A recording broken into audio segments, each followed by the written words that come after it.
We're going to shift our focus from circular motion to gravitation now. And then after we learn both, we're going to take some time to put them together. So what we've talked about force gravity a lot. And when we talked about it, we said that force gravity was equal to mass times our gravitational field strength. And this G represented 9.8 newtons per kilogram. Now, when we actually defined gravitational force, I said that it was the force between two objects that have mass. Now, for the most part, when we've been doing this equation so far, this other object, we've been talking about the attraction between the object and the Earth. But now when we talk about gravitational force, I want to focus more so on like two different objects. So me, I'm an object, I have mass, and my coffee that I just got is an object that has mass. There's an attraction between me and my coffee. Now, all jokes aside, it actually does work like that. Now, if we think about Newton's third law in conjunction with this, we've got for every object, there's an equal and opposite reaction, or two objects have an attraction between each other that's going to be the same size but opposite directions. So this force 1 is going to be equal to force 2, but they're just going to point in opposite directions toward each other. This is kind of like that Veritasium video we watched. So force gravity on 1/2 is equal to force gravity on 2/1. And the equation for that is big G, or the universal gravitational constant, is m1 times m2 divided by r squared. And this G is going to be 6.67 times 10 to the negative 11. And the unit for that is newtons meter squared over kilogram squared.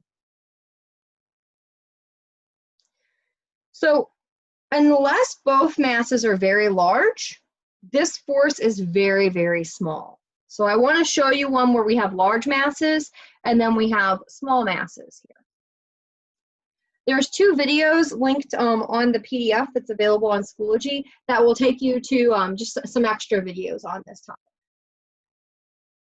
So let's start with this one. What is the gravitational force between a 65 kilogram student and the sun? So what's the attraction between like you and the sun? So we're going to start, we are going to use our equation of force equals the universal gravitation constant, m1 m2 divided by r squared. Now a little bit on this universal gravitation constant real quick. You guys should have just finished a lab coming up with a slope of a line when we're talking about the attraction between two masses. I'm hoping your slope was near spot on to this universal gravitation constant. Now if I have, let's look at my knowns here real quick. I've got a 65 kilogram student. I've got the sun, which has a mass of 1.989 times 10 to the 30th kilogram. And we are going to look at the distance, and the distance between the Earth and the sun is 149.6 billion meters.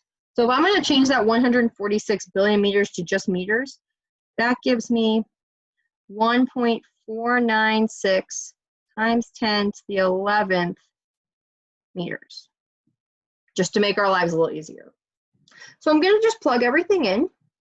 G is 6.67 times 10 to the negative 11th. Newtons kilogram squared over meter squared. Times our mass 1, which I'll say is 65 kilograms. Times our mass 2, which is 1.989 times 10 to the 30th kilograms.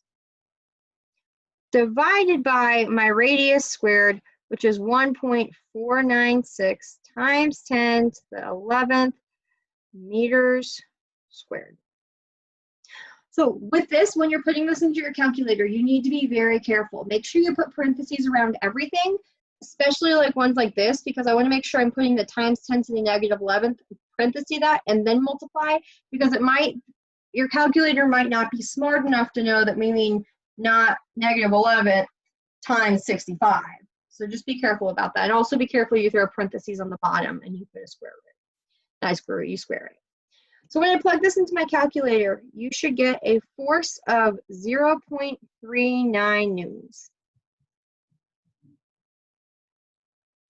So this is the force the sun exerts on you. You also exert that force on the sun. And you might think, well, why doesn't the sun start moving towards me or I start moving towards the sun? Well, we also have other forces acting on us. We've got a force between us and the earth. We've got a force between, the sun has all of the other stars and everything else, you know, the stars pulling on it, the planets pulling on it. We're not the only things pulling on the sun. So it ends up being a balanced force. So let's look at what's the gravitational force between two 65-kilogram students sitting 0.5 meters apart. They are definitely not social distancing here. So again, we want to figure out, we've got 65 as our masses, we've got 0.5 as our distance. So if I say force is big G, M1, M2, over R squared. And you hear me say big G and little g. We're going to call little g 9.8. This big G is 6.67 times 10 to the negative 11th newtons kilograms squared over meter squared times mass 1 and mass 2, which is both 65 kilograms, divided by our radius squared, 0.5 meters squared. So when I plug all of that in, I get a force of 1.13 times 10 to the negative 6 Newton.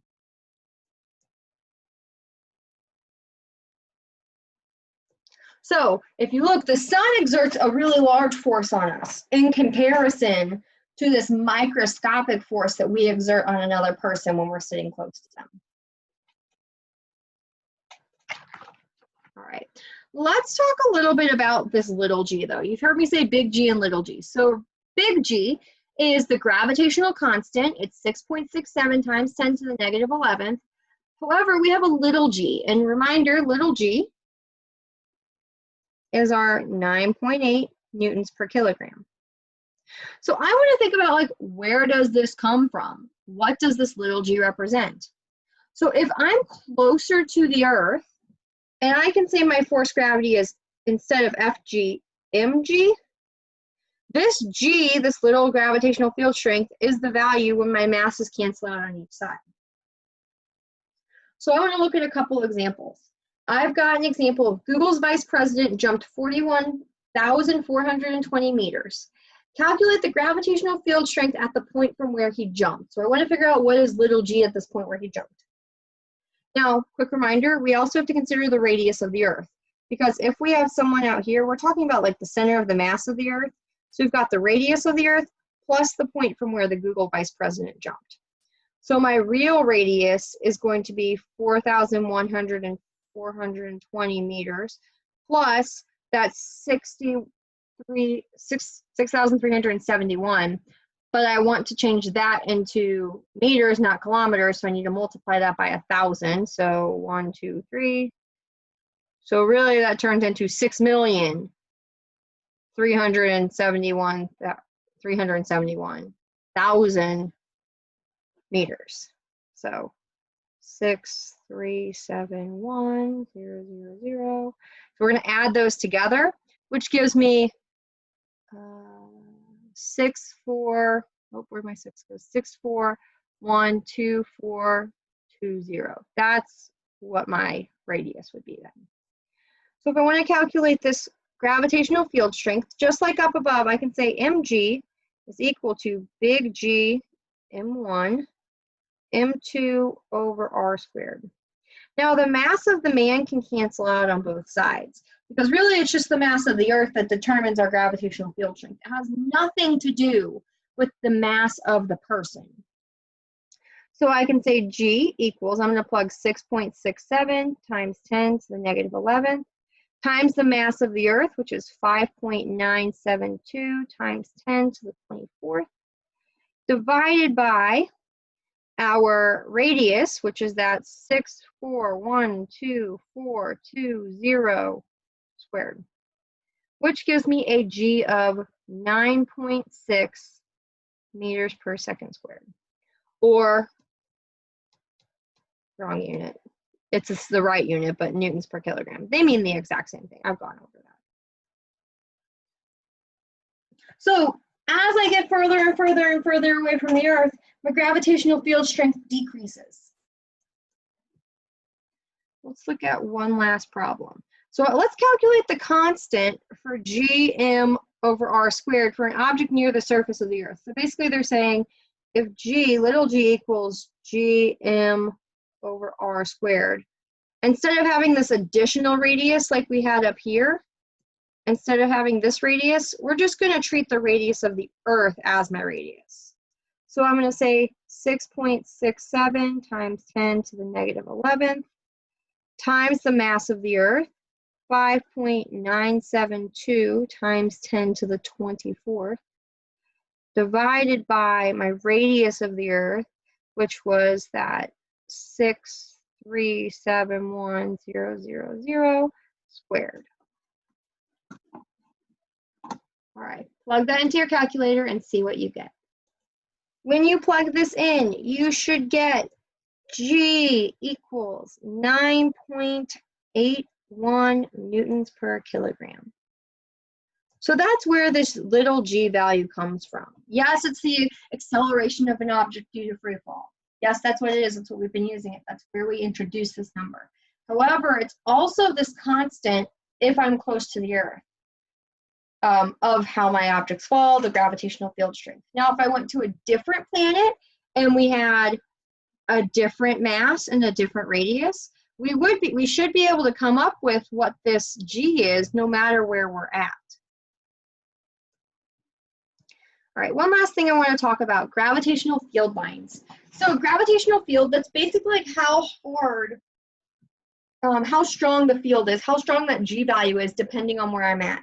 Now, if we're close to the Earth,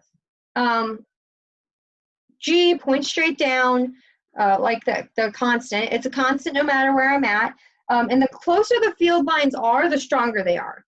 So imagine if we look at this side here, we've got so many field lines, but I'm close to the Earth's surface. So it appears like all of these lines are straight, you know, nice, straight, perfectly perpendicular to the ground. However, if we zoom out, the Earth is a circle. Don't argue with me on that one, flat earthers. The Earth's circle, a sphere, and if I have a straight line coming down to it, the further away I get, if I'm out here, these lines are a lot less close together than if I'm here. So as I get further and further away, the field lines become less dense, which means my field is going to get less and less. So if you look at like the International Space Station, G there is 8.6 meters per second squared.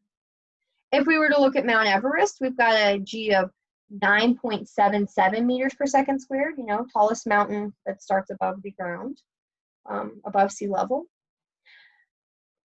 And so we can notice that as we get further away, our gravitational field actually changes. So although when we say it's constant on Earth, we really mean that it's constant when you're close to the surface or close to the center of mass of Earth.